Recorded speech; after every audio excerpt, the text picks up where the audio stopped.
How was Kim though? I mean, you've spent time around Kim. Was she easygoing when you guys are just behind camera? It was. There was Alec and Kim. I'll tell you this. I lived in Sherman Oaks, and you lived in LA for a long time. I lived in Sherman Oaks. We're in Sherman. I lived right off of Woodland. Okay. Yeah. In the hill there. So I had Woodland Hills, like close to Woodland Hills. No, Woodman. Woodman. Got it. Yeah. So it was Gary Shandling, Brian Ben, and what's her name that he's married to? Brian. Beautiful actress. I can't think of her name. Anyway, and me, we live in a triangle right near each other. We play basketball all the time and stuff. And he lived in Woodland Hills with Kim. In the, I don't know how many years they were together, but 7 or 8. I never was at their house once in my life. I lived 12 minutes from them, not one time. No, think about that. I want you to think about it. I lived, the only two of us of 6 that lived in California. We lived 12 minutes away from each other, and I never saw his home once. Now, we'd come by, we'd go play tennis, we played football in a league together, we talked. But not the house. He has a very, he keeps it very close, his cards close to the, he can come over my house whenever he wanted to, but no, never got invited over. Has he always been that private? He's pretty private, with his wife now and their kids. I think he likes to keep home very separate. I thought it was odd that I was his brother and I never once saw his home. Do you guys have family traditions like annual Thanksgiving, Christmas, stuff like that, or no? We have, we used to play the Turkey Bowl every Thanksgiving. He would quarterback one team, I would quarterback the other, and the rest of the neighborhood kids. And we played that for many years, even well into our 40s. We played the Turkey Bowl. We'd go back to New York, meet guys on the golf course and go play. You guys don't talk anymore now?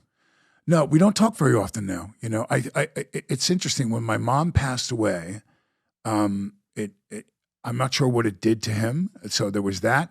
And then just recently, his situation in New Mexico, where his wife called along with my sister and said, he could really use your support now. Now, keep in mind, I haven't talked directly to him for months.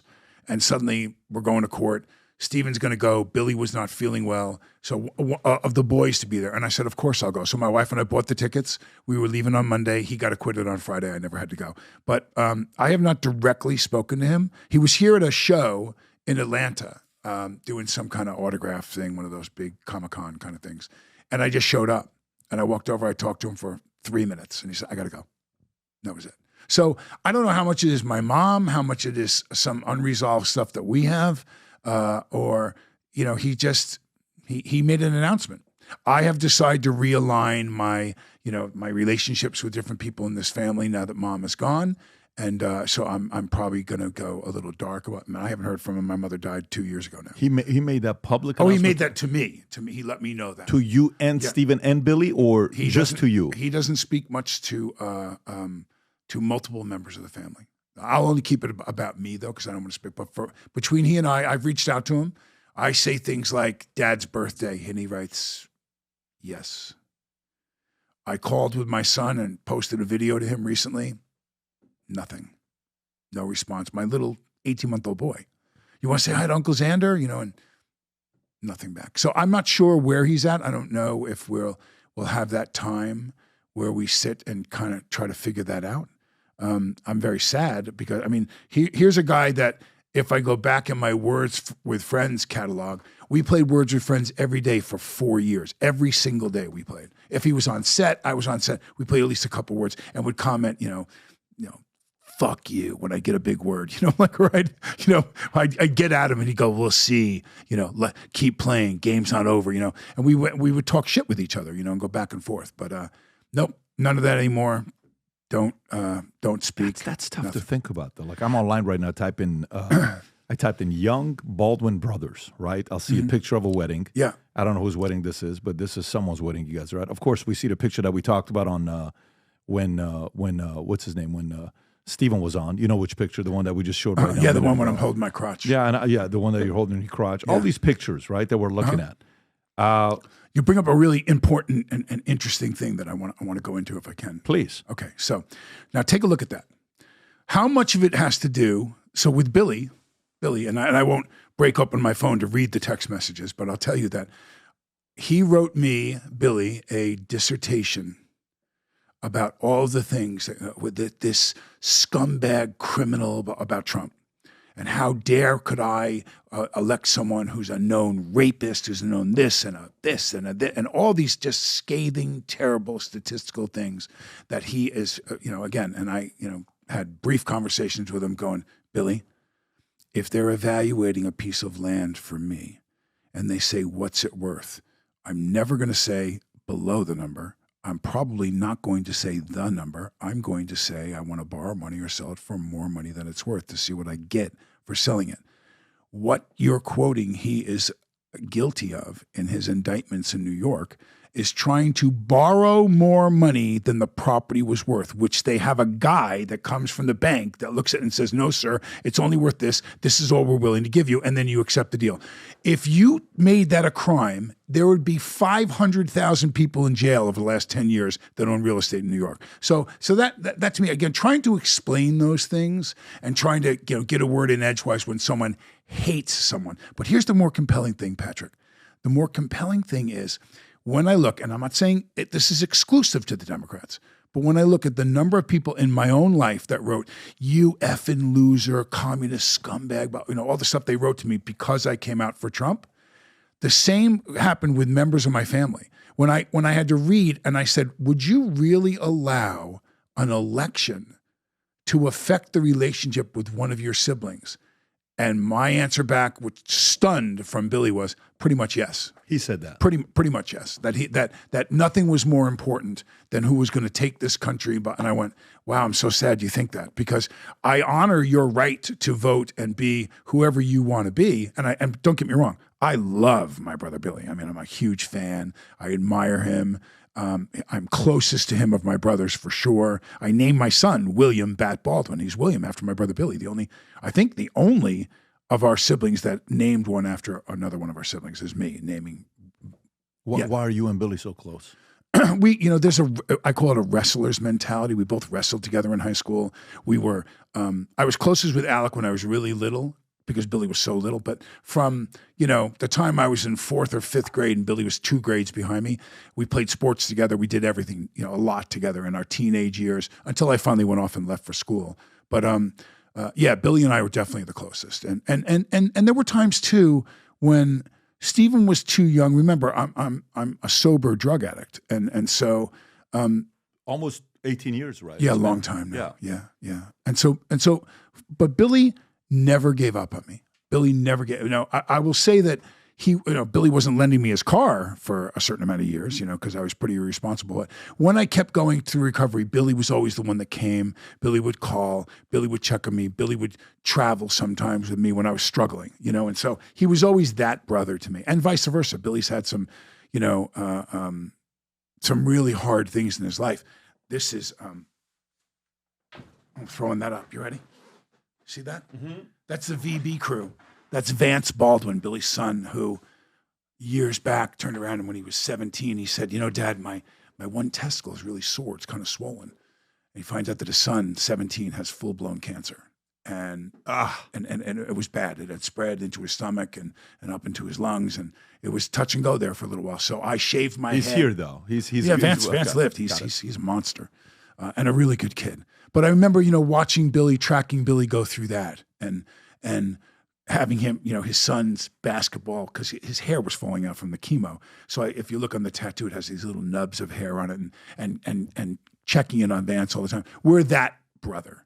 So when this election took place, and I saw that in some way, in any way, that could crack or fracture or penetrate my relationship with any of my siblings, I was dumbfounded, because that could never. I mean, I've watched Alec do stuff politically, watched him do Trump and on SNL and do the things that he does, and the statements, the wild statements sometimes he makes about, different political offerings and issues that he feels passionately about. I never call him up and tell him he's wrong. Listen, look out the window. What you see is what you see. What I see is what I see. We're never wrong about an opinion. But to let that have an effect on how much you love or time you spend with one of your siblings. Hey, man, we don't have that much time on this planet. I can blink and remember when I was 25. And I'm 64 now. And you know what? I've got a young son and a young wife. And you know what? I'm going to blink and I'm going to be gone. It'll be over. So I don't want to be at arms with my brothers. I don't want to be at arms with anybody, really, unless it's for a cause that benefits the greater good to do so. Nothing that my brothers believe in or nothing that my sisters or other people that I care about would I allow that to get involved or get in between me and them.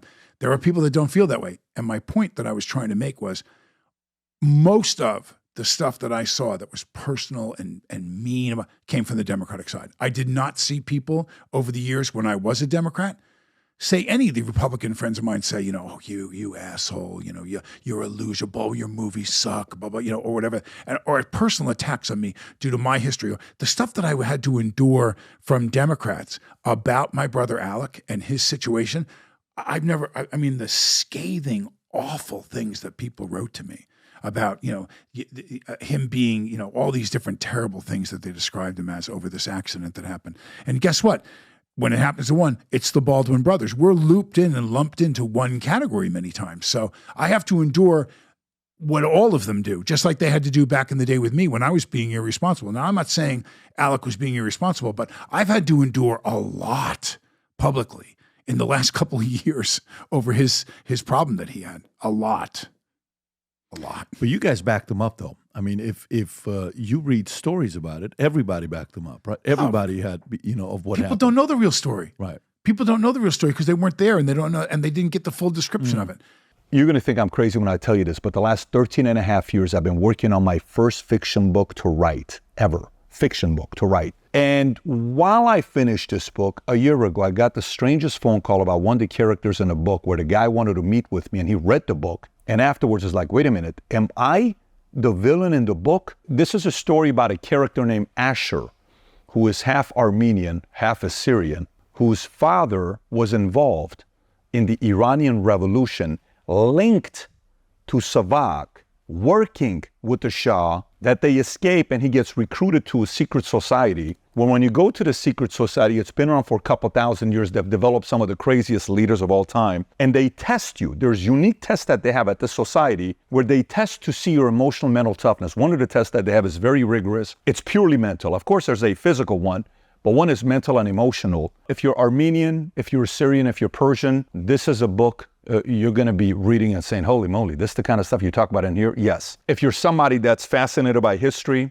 this is a book for you. Characters. There's a technology that this society, secret society, builds where you go into a vault. I won't spoil it for you. When you go down, they have a technology where you get to sit down and watch and have a 3-4 hour conversation with Tupac.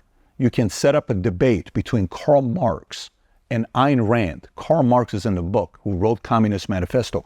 Ayn Rand, who wrote Atlas Shrugged, is in the book. Marilyn Monroe explains the concept of seduction and sex in the book. When you read the book, it's about development of the next leaders in the world and how they do it and how they've been doing it for many years. And it's also about how to prevent the end of civilization and how this organization goes about doing it. So, I've never written a parenting book before, but if I ever wrote a parenting book, this is the closest thing to it because it's all mindset, a lot of crazy stories. Again, 13 and a half years. Trust me, I told myself I will not publish this book until I sell my insurance company and I'm fully disconnected from it, where it's no longer my responsibility 100%. When you read this, if you're a creative person, if you like fiction books, if you enjoyed Atlas Shrugged, or if you enjoy Divergent, if you like books like that, I think you're going to enjoy reading this book. It's the creative side. Business books is very easy. Here's how you do it. Here's how this how it works. This is very creative. If you haven't placed the order yet, now you can order it on Simon & Schuster, Amazon. I'm going to put the link up below somewhere here, maybe even in my profile. Go order the book and read it.